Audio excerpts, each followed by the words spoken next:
You think of Albert Einstein, you think of physics, right?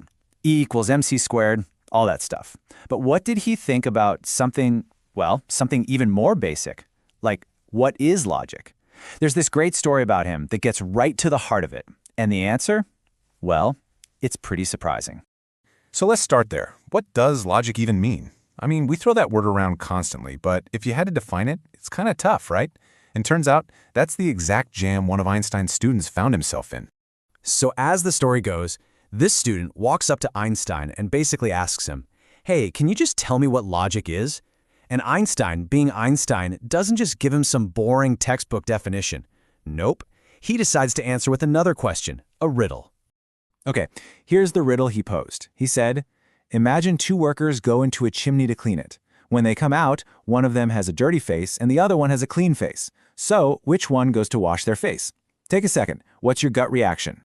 Well, the student in the story, he didn't even have to think about it. For him, the answer was a no-brainer. Totally obvious. He answered right away, super confident. And he said what most of us would probably say. The one with the dirty face, of course.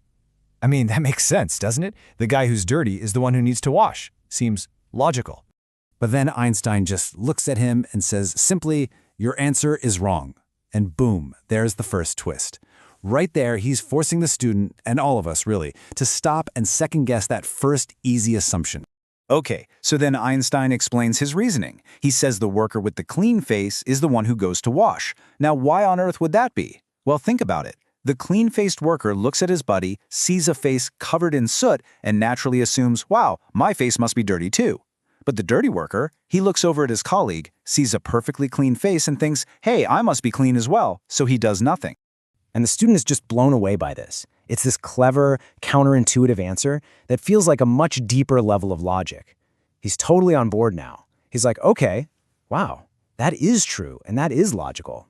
But hold on, because Einstein isn't finished. This is where he delivers the real punchline, the most important part of the whole lesson. He looks at the student and says, no, that's not true either, because the question itself is illogical. And that, right there, is the genius of it.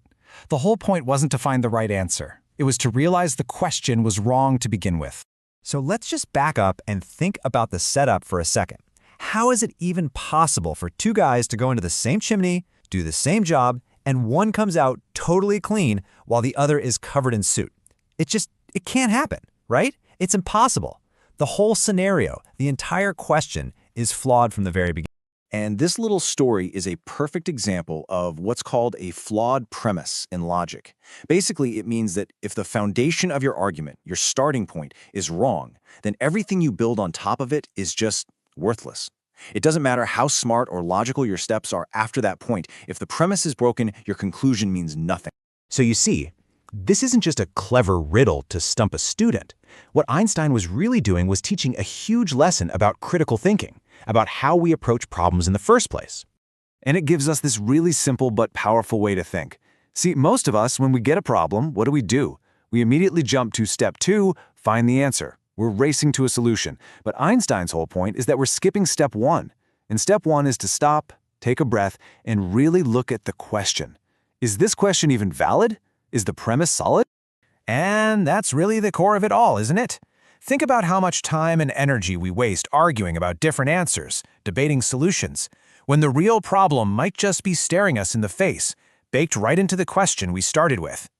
So that kind of leaves us with one big question to chew on, right? What are the illogical chimneys in our own lives?